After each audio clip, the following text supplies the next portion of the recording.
മഴ നനഞ്ഞപ്പോൾ മേക്കപ്പ് പോയി. നടി തമന്നയെ കണ്ടില്ലേ നാടൻ ലുക്കിൽ. കൂടുതൽ നനഞ്ഞപ്പോൾ തണുത്തു വിറയ്ക്കുന്നതും വീഡിയോയിൽ കാണാം. മഴ നനയാൻ കൊതിയാണ്, എന്നാൽ എല്ലാവർക്കും അത് ഉള്ളിലൊതുക്കാനേ കഴിയാറുള്ളൂ. നടി തമന്ന ശരിക്കും ആഘോഷിച്ചു. മഴയോട് ഒരു പ്രത്യേക ഇഷ്ടമുള്ള താരമാണ് നടി തമന്ന ഭാട്ടിയ. സ്വന്തം സിനിമകളിലും മഴയത്തുള്ള നിരവധി ഹിറ്റ് ഗാനങ്ങളുടെ ഭാഗമായിട്ടുണ്ട്. മഴ നനയുകയും ആസ്വദിക്കുകയും ചെയ്യുന്ന തമന്നയുടെ ഇൻസ്റ്റഗ്രാം വീഡിയോയാണ് ശ്രദ്ധേയമാകുന്നത്. ശക്തമായ കാറ്റും മഴയുമുള്ളപ്പോൾ ബാൽക്കണിയിലേക്ക് ഓടിച്ചെല്ലുന്ന തമന്നയെ വീഡിയോയിൽ കാണാം. വീശിയടിക്കുന്ന കാറ്റിലും മഴയിലും അവർ ബാൽക്കണിയിലൂടെ അങ്ങോട്ടും ഇങ്ങോട്ടും നടക്കുന്നുണ്ട്. ഇടയ്ക്ക് നല്ല തണുപ്പുണ്ടെന്ന് പറയുന്നുമുണ്ട്. മഴ നനഞ്ഞ ശേഷം തണുത്ത് വിറച്ചുകൊണ്ടാണ് മഴ നനഞ്ഞുള്ള തന്റെ അനുഭവം നടി പങ്കുവെക്കുന്നത്. One force of the forest എന്ന ചിത്രമാണ് തമന്നയുടെ പുതിയ പ്രൊജക്ട്.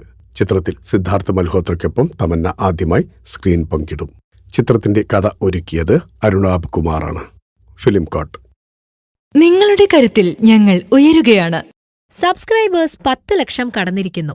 സ്വർണ്ണ തളിക നേടാൻ സഹായിച്ചതിന് നന്ദി. നിങ്ങളും ബെൽബട്ടൺ അമർത്തോ. നല്ല വാർത്തകളുടെ നോട്ടിഫിക്കേഷൻ ഉടനെത്തും. വിശ്വസിച്ച് ഒപ്പം നിൽക്കുന്നവർക്ക് ഒരിക്കൽ കൂടി നന്ദി.